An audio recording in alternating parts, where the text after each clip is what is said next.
The CBS Radio Mystery Theater presents...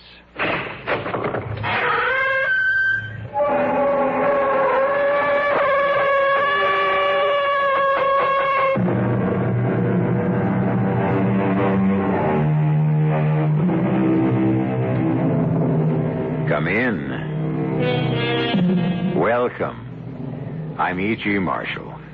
And everything's in order. In its proper place, neatly sorted and labeled. All the items of suspense, mystery, terror, and the macabre. It only remains to mix and brew. Of all sad words of tongue and pen, the saddest are these. It might have been. It might have been. What might have been could we but recall that hasty word, that heedless act? Yes, indeed. Had we but known then what we know now, how different things would be today. Or at least that's what we like to tell ourselves. But would things really be different? My boy, you take an unnecessarily dim view. Do you realize I'm going to hang tomorrow morning? Perhaps not. What do you mean, perhaps not? Tomorrow will come and go, and you will still be alive. How? You will not be here, in this place. How am I going to get out? Leave that to me. Look around you. Guards, doors, locks. How could I possibly get out? They will all disappear. What are you talking about? Look. What? What happened? Who are you? Who are you?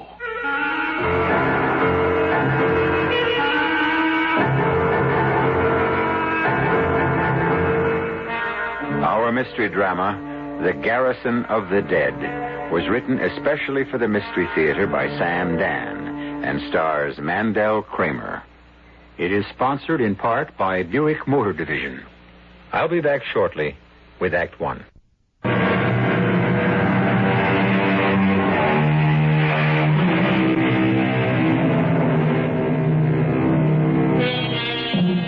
The word is alibi, from the Latin alias ibi, which means to be somewhere else, which is precisely the idea of the thing, no?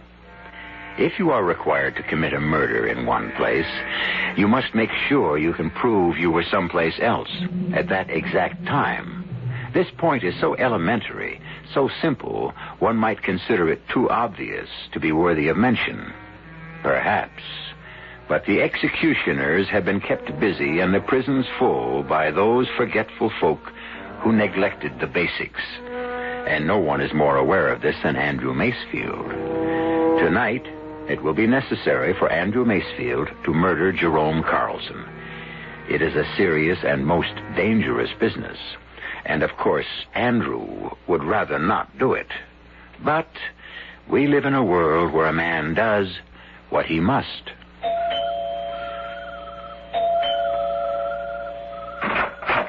Hello, Jerry. Andy Macefield.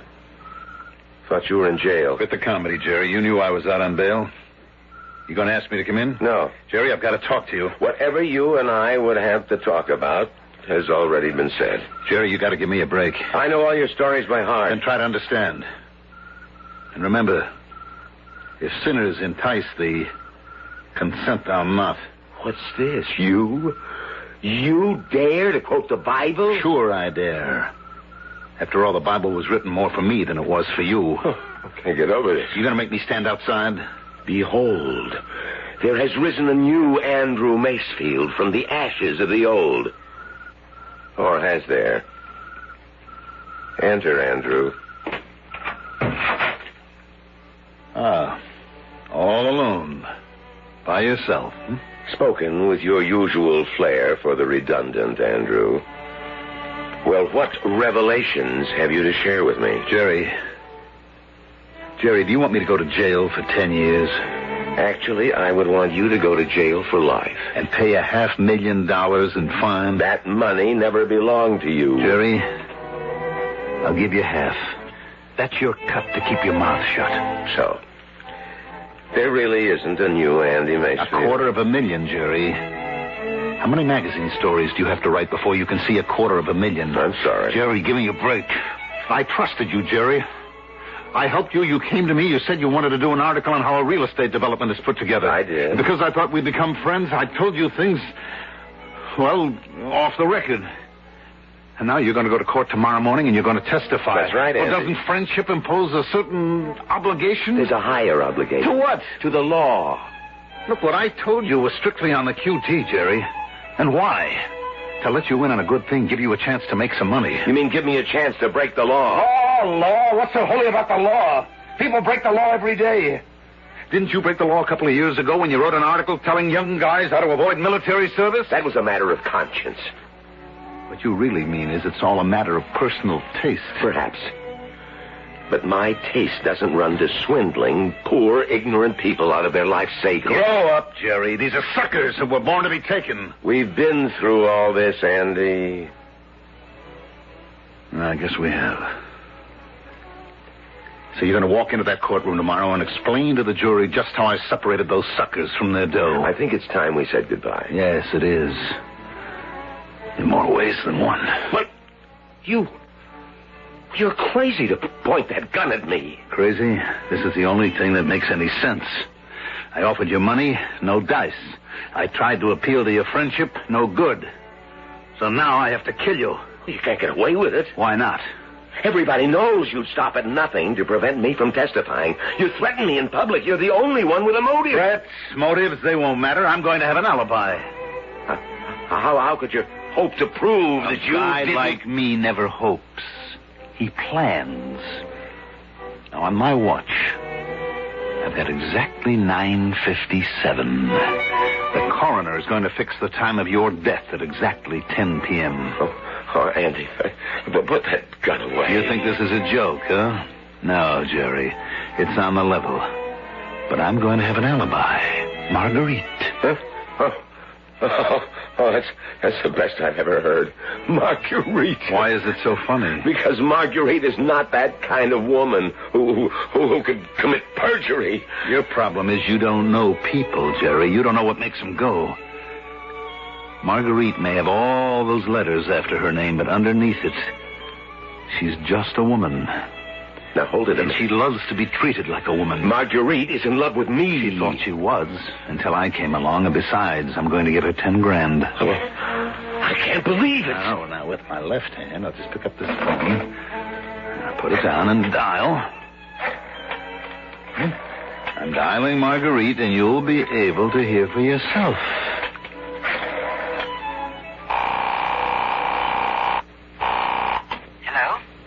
Go ahead. Pick it up, Jerry. Talk to the lady yourself.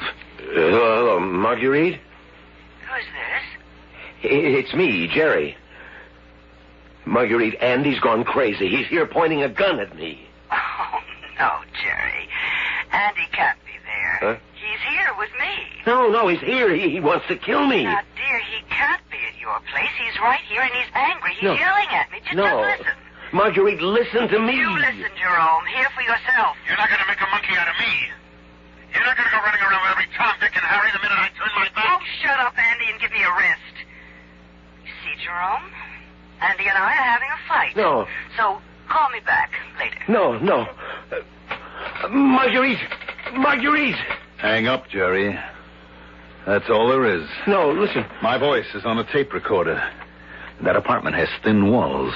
Now, you know how neighbors love to listen to a lover's quarrel. So Marguerite will swear that I was with her. No. Plenty of people will swear they heard me. But if I'm dead, everyone will know that you killed me. What everyone knows and what everyone can prove are two different things, Jerry. But I've got the alibi. You won't get away with it. How could I be here to shoot you dead at 10 p.m. when I was in Marguerite's apartment in North Hastings, 35 miles away? That car of yours, that loud, flashy car, someone sure to have spotted it. I'm not using my car tonight.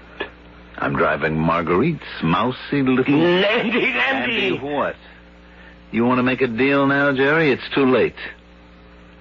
Timing, Jerry. Timing is everything in life. Who besides you would kill me? Take your watch, your ring, your wallet, break the back window. You won't fool the police. I remember that you told me that civilized men build the cities and then the barbarians sweep down from the hills and destroy them. Well, the barbarians win again. It won't work. Something will go wrong. Nothing, absolutely nothing is going to go wrong. Andy. At 10 o'clock tonight, I won't be here. Andy. Marguerite will swear that I was 35 miles away. Think of what you're doing. Where has the time gone? It's exactly 10 o'clock. No, it's fast. Goodbye, my best and only friend. No. You've got to believe I'm sorry, Jerry. But that's the only way you'd have it.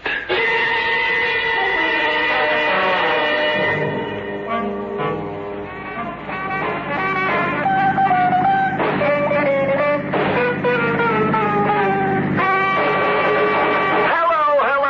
We're here to bring you dough. This is Harvey Hopkins, old Hop Around Harv, who brings you dough for just being at the right place at the right time. Timing, as they say, is everything in life. It is now exactly 3 minutes after 10 p.m., and we're out on location. Where? We are at the intersection of Route 6 and Main Street, and we have our special police motorcycle escort, and tonight, he's Sergeant Jim Cassidy. Say hello to all the folks, Jim.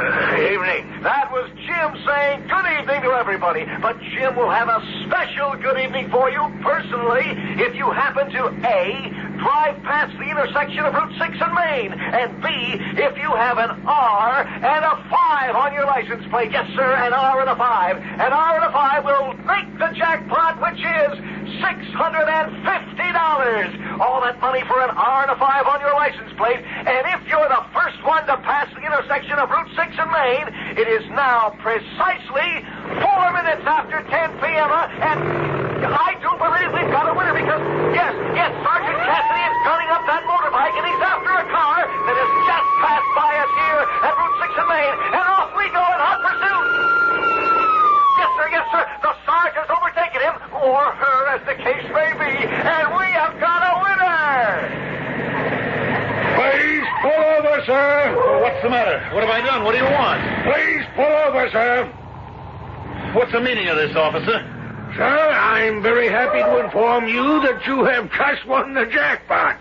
Yes, sirree, folks. He doesn't believe it. I can tell from the look on his face that he does not believe it. I don't have time to stay here. You don't have the time to reach out and grab $650. Do you mind if I just... The money is yours now. What's your name, sir? Please, I don't The have rules and regulations compel us to give this money to the driver of any car with R and 5 on his license plate who I passes... don't have an R and a 5 on my plate. Is that true, Sergeant? His plate number is R55, Harv. Man, you've got it in spades. But I tell you, I don't have a... Don't you even know your own license plate number? This isn't my car. It isn't your car? No, it belongs to a friend. So, if you don't mind, I'll be on my way. One moment, sir. May I see the automobile registration? What do you want to see the registration for? May I see it, please? Now, look, I am a law-abiding citizen. May I see the registration and your driver's license? But I haven't done anything. Friend, all we want to do is give you $650. Your license, please.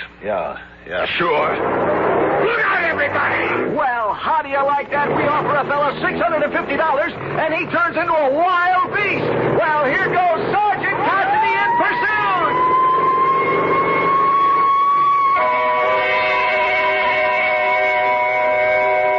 The obvious thing here would be to quote from Bobby Burns, "The best laid plans of mice and men gang off to gley." We could quote him, but we won't, because really the plan didn't go wrong. The plan was fine. Something else went wrong. But what? And how? Where? When? Well, we're really only a third of the way home. You can't expect to know everything right now, can you? I'll return shortly with Act 2.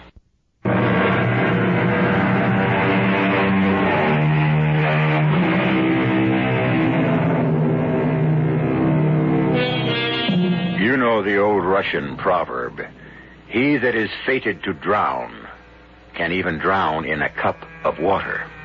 And so it is with our friend Andrew Macefield. Except Andrew will not drown. He will hang. He will hang for the murder of Jerome Carlson. And of course you know why. When that beautifully crafted alibi suddenly collapsed, the judge and jury made quick work of the case. The date for the hanging has already been set.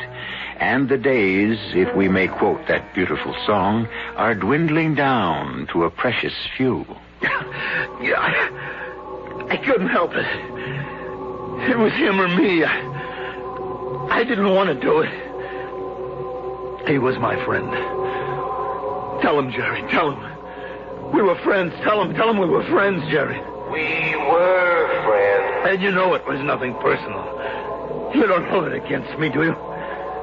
Do you, Jerry? Oh, no, Andy. Certainly not. I don't hold it against you. You see, he forgives me. He forgives me. Tell him. Tell him. I forgive you. You should have said so at the trial, Jerry. You should have said so. I did, Andy. But no one was listening to me. I was there. Help me. Somebody's got to help me. I don't want to hang. I'll help you, Andy. I'll swear you spent the whole evening at my apartment. That's no good. You're supposed to have brains. You teach college. Don't you know that's no good? How could I have been with you when the cops picked me up? Oh. She never had much practical knowledge. Jerry, they're going to hang me. Yes. That's such an unpleasant way to die. Somebody has to help me. I'll help you. I'll swear you were in my apartment. Crazy dame, that won't work. Somebody's got to do something. I don't want to hang. Somebody do something.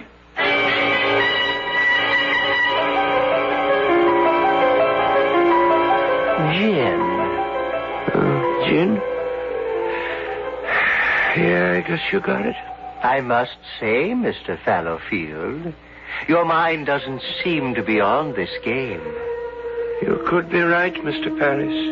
You've got a faraway look in your eyes. I'm thinking about somebody. Who? A fellow named Macefield. Andrew Macefield. Andrew Macefield. Would he happen to be your client by any chance? He would. Well, what about him? He's going to hang tomorrow morning. Why? Murder. Did he do it? Oh, yes. Yes, he did it. No question about it, he did it. Then that should be that. I know. But what? Well, I know what it is to be hanged. I know from personal experience, the hard way. But you were innocent. That didn't make it any easier to take. Well, what can you do? You're his guardian angel. But you did what you could. I still think I failed him. We can only advise. We're not supposed to go down there every time a client gets in a jam. Maybe I don't know how to communicate, Mr. Paris. You win some, you lose some. After tomorrow, you'll be assigned to somebody else. It's not my fault. It's not my fault. Oh, there he goes again. I'm going down there. Okay. But don't say I didn't warn you.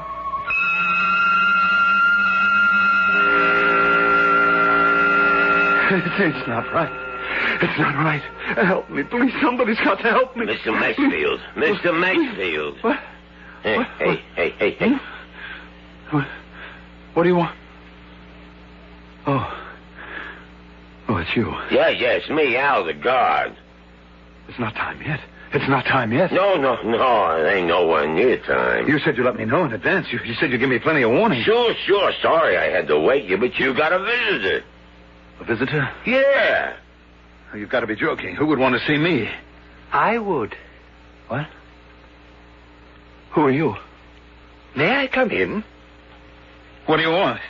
Well, I want to discuss your case. My case? Yes. My case? What case? I've been turned down everywhere by everybody. Is that a fact? It's gone all the way to the Supreme Court. I don't have a case. I've decided to hear it. May I come in? My name is Fallowfield. Are you a lawyer? Because if you are, you're wasting your time. I've run out of appeals. Besides, I don't have a dime left to my name. I'm not a lawyer. I'm your guardian angel. You're my... Al, get this nut out of here. Don't make so much noise. What's the angle? Come on, level with me, buddy. After all, I'm an old hustler myself. Well, I'm really not supposed to be here. Is that a fact? I want you to have another chance. But you have to convince me. This is going to be my last night in this world. You've been saying you've got a bad deal. Now tell me, why? Why is it a bad deal? You killed Jerry Carson, didn't you? Why shouldn't you pay the price? Because... Well, go ahead, why? I have to know. All right, what's the difference?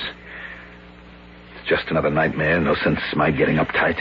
You know, this isn't a nightmare. You sent for me. I sent for you? You always send for me, but when I come to you, you never listen. Tell me why you shouldn't hang. You know why.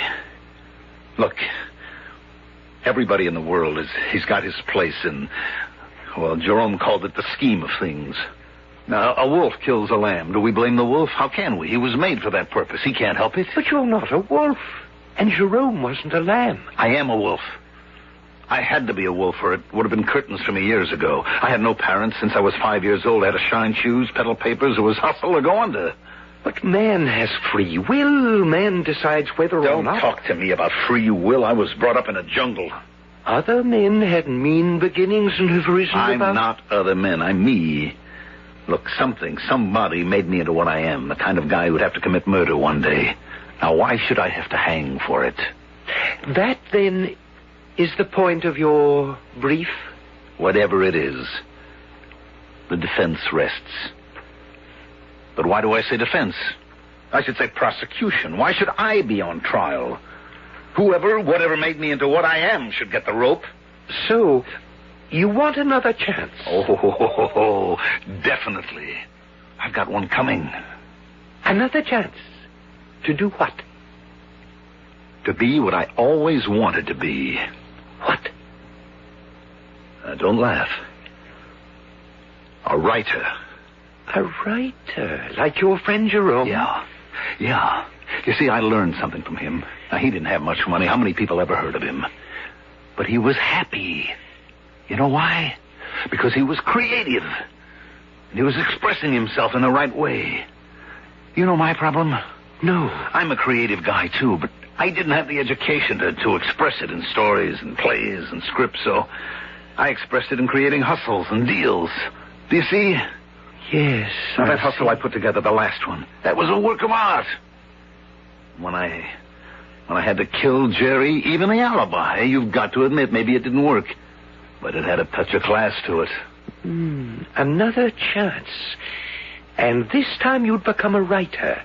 And you'd express yourself in fiction. This time, would you listen to me? Would I listen to you? Look, if this is on the level, would I forget how close I came to that rope? Will you listen to me this time, Andy? Will you? Sure. I shouldn't say this, but my job would be on the line with you. If I guess wrong, well, you've got to understand I'm going out on a limb for you. Promise you'll listen to me this time. Will you promise, Andy? I promise. Mr. Fallowfield, you're making a mistake. But he is promising.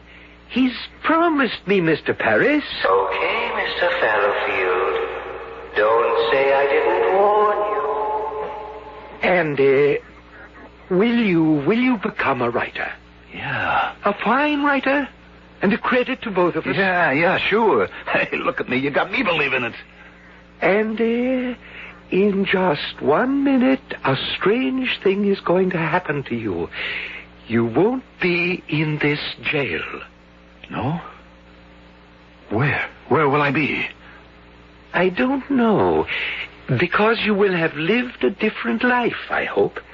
And so you will be wherever that life has taken you. But where are you going to be?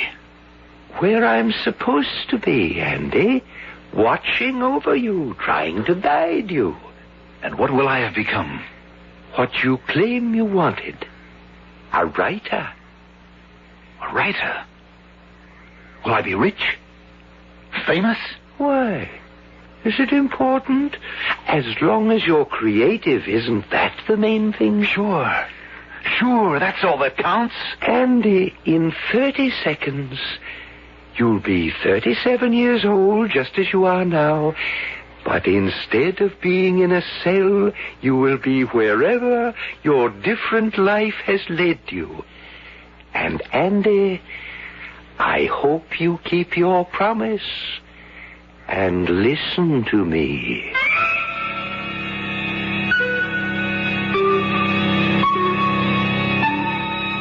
Did he listen or didn't he?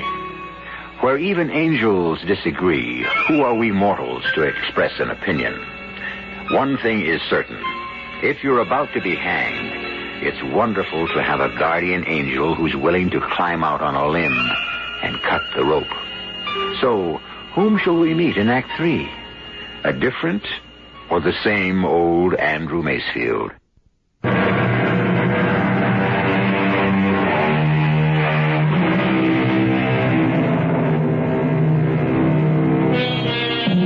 The moving finger writes, and having writ, moves on. Nor all your piety and wit can ever lure it back to cancel half a line. Nor all your tears wash out a word of it. We humbly beg to differ with you, O great Omar Khayyam, because our man Andrew's piety and wit has lured back the moving finger, and his tears have washed out every single word of it. In his death cell, he swore, "Give me another chance, and I'll become a great creative writer. Let me live my life again. I'll make something of myself." So, he is living it again, and he has reached this day in his new life.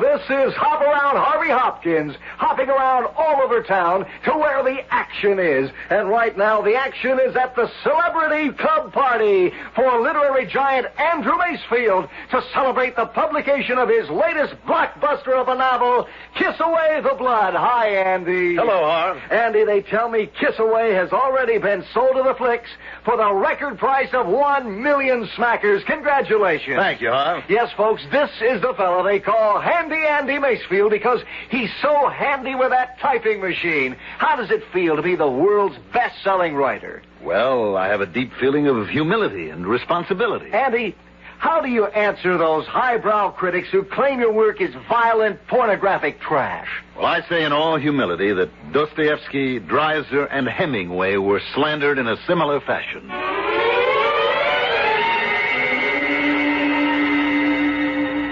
Gin. I've got gin, Mr. Fallowfield. So you have, Mr. Paris. You know, Mr. Fallowfield, this is the first time in 37 years I've been able to beat you at gin. Your mind isn't on the game. No, I suppose not. It's that client of mine. It happens you did the right thing. You saved him. No, Mr. Paris. I didn't save him. How can you say that? He's a great success. No, he's a failure. When I saved him from the rope, he promised to listen to me. Well, he did. Look at him today. He didn't listen to a word I said. He squandered his gifts. He frittered away his talent. He said he wanted to be truly creative, like his friend Jerome Carlson. But he lied to me. All he wanted was success. What's wrong with success? You mean creative people have to starve? No. A man must be true to himself, or his soul becomes twisted and deformed, mean and diseased. Mr. Fallowfield, you did a wonderful job with him. But he promised he would be like Jerome Carlson. With all due respect, Jerome Carlson is a schlemiel. Perhaps. But Jerry Carlson has two things Andrew Macefield covets. Is that so? Yes, Jerry has talent. And Jerry has Marguerite. And for those two things, Andrew Masefield will be willing to commit murder. And I have to stop him somehow. Now, I'm going down. You can't keep going down there. It's the only way. He doesn't listen to me. I must confront him. But the brass here doesn't want us to keep going down there all the time. Every 37 years? I think that should be allowed.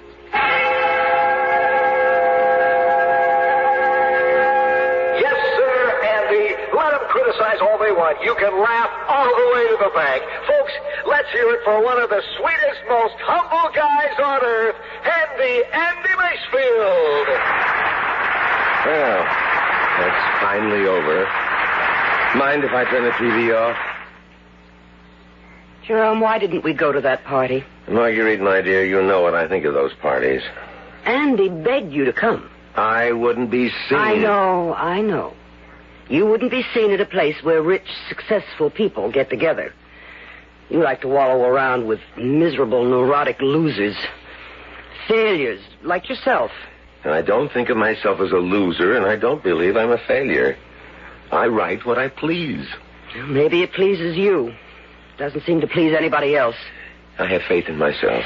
And one day... Certainly, one day, when we're old and gray. Didn't you feel sorry for that pompous jackass preening himself on that program? I am filled with humility. You're jealous. Me jealous of that untalented slob? He's a fine, sensitive, humble human being. You know, Marguerite, maybe you should have married Andy. Maybe I should have.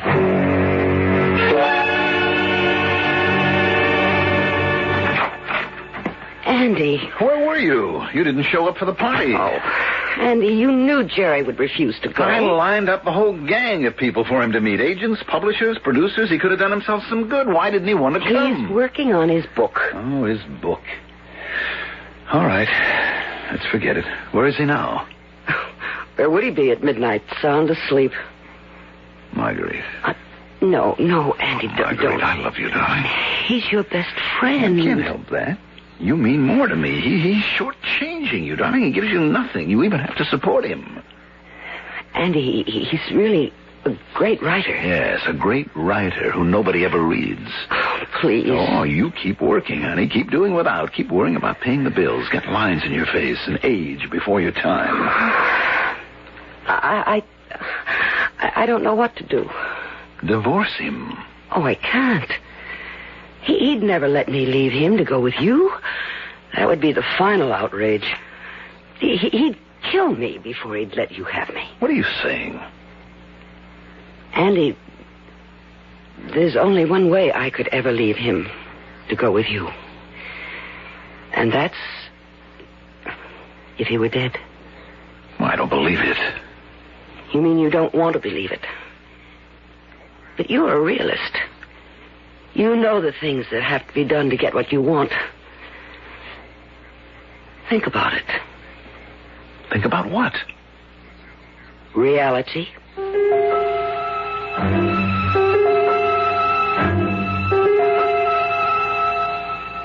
Good evening, Andy.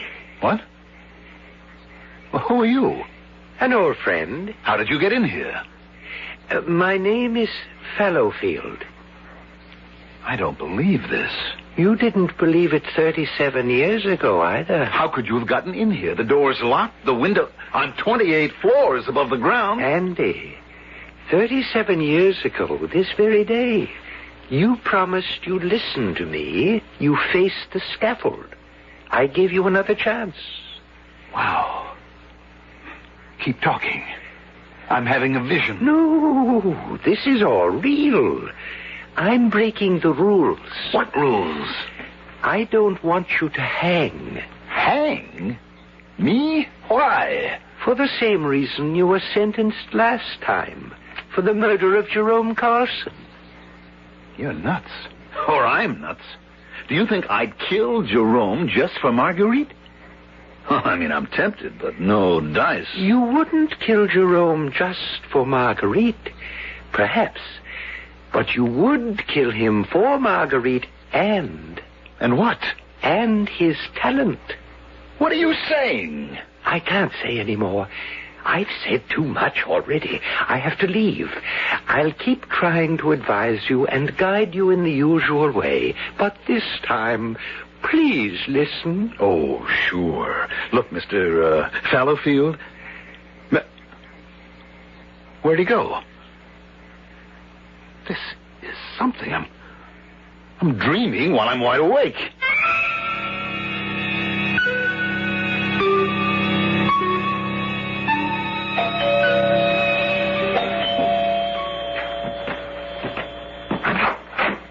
Well, it's Jerome. Busy, Andy? When a pal knocks at the door, come on in. What have you got there? In this little carton... Well, it looks like a manuscript. It is. But to call it a manuscript hardly describes it. It represents my entire life's work. In what way? It's my life as a writer, Andy. Everything I ever thought, felt...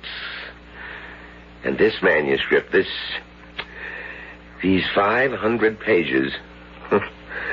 They decide whether I have the right to call myself a novelist. Well, I'm sure it's great. What's it called? The Garrison of the Dead. Great title. What's it about? It's about all of us. Sounds heavy. You are my closest friend. I value your opinion. I want you to be the first to read it. Oh, Jerry, I'm honored.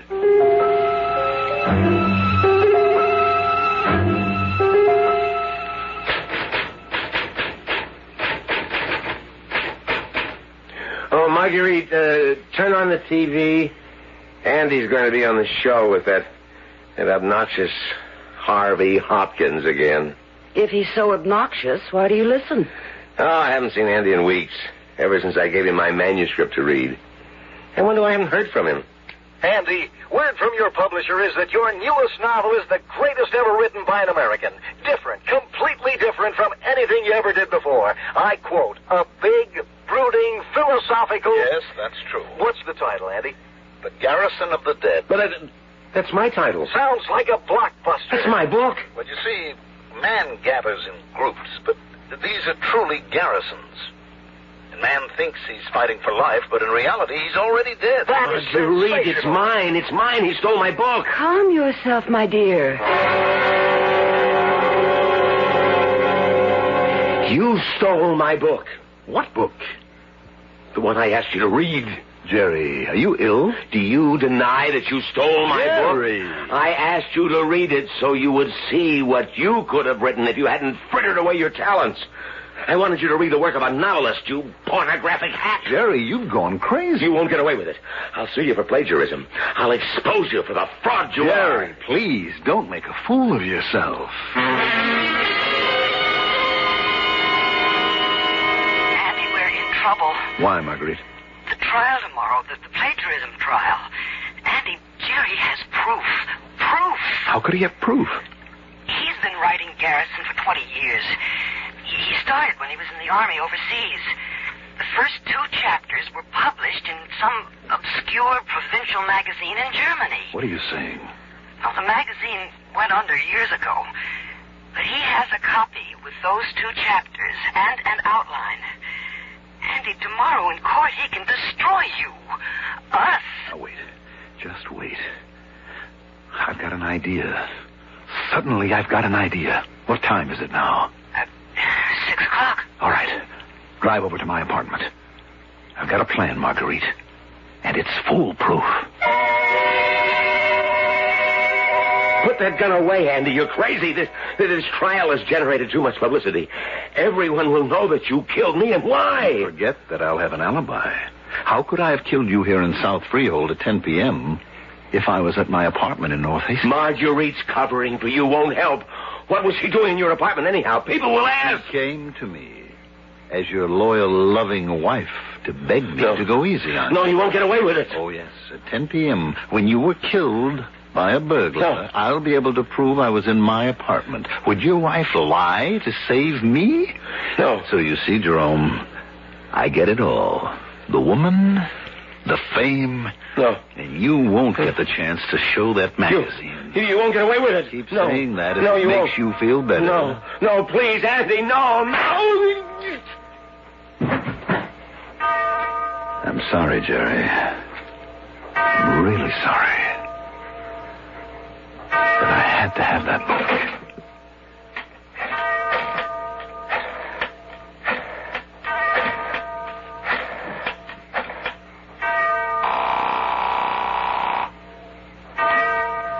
Hello?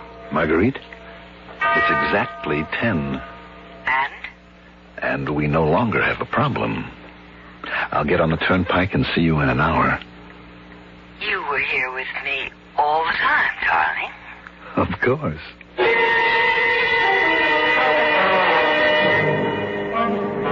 I better use the automatic lane so that no collector might see me and pick up my ticket. Hold it. Here's our man, boys. What's the matter, Sergeant? Sir, it is my pleasant duty to inform you that exactly 4 minutes past 10 this evening, you have become the 1 millionth motorist to use the turnpike. What? The Turnpike Authority presents you with this savings bond. All right, take his picture, boys. Hold it right there, sir. Now, sir, what's your name?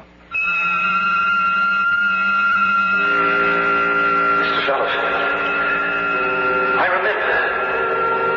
Now I remember, Mr. Fallowfield. Listen, I had to have that book. I had to.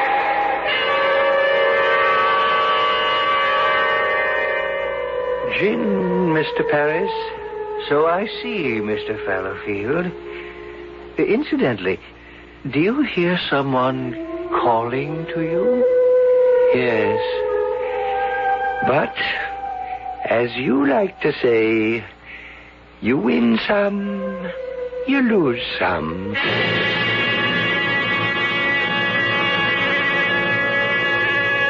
Well, what do we know for sure?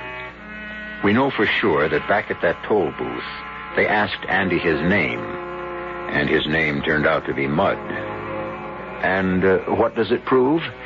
It proves that after a while, even the most patient, kindly guardian angel will stop listening if you irritate him long enough.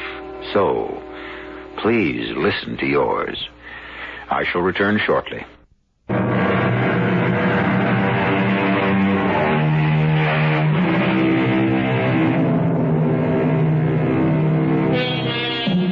How many chances do you get? Just one? Well, how do you know? And what are you doing now? Is it something you may have done before and paid a price for? How do you know? Since you never know, and since there's no one who can really tell you, stay with what you can count on. And you can count on being with us 7 times a week right here on my Mystery Theater. Our cast included Mandel, Kramer, Joan Lovejoy, Court Benson, Leon Janney, and Bob Kaliban.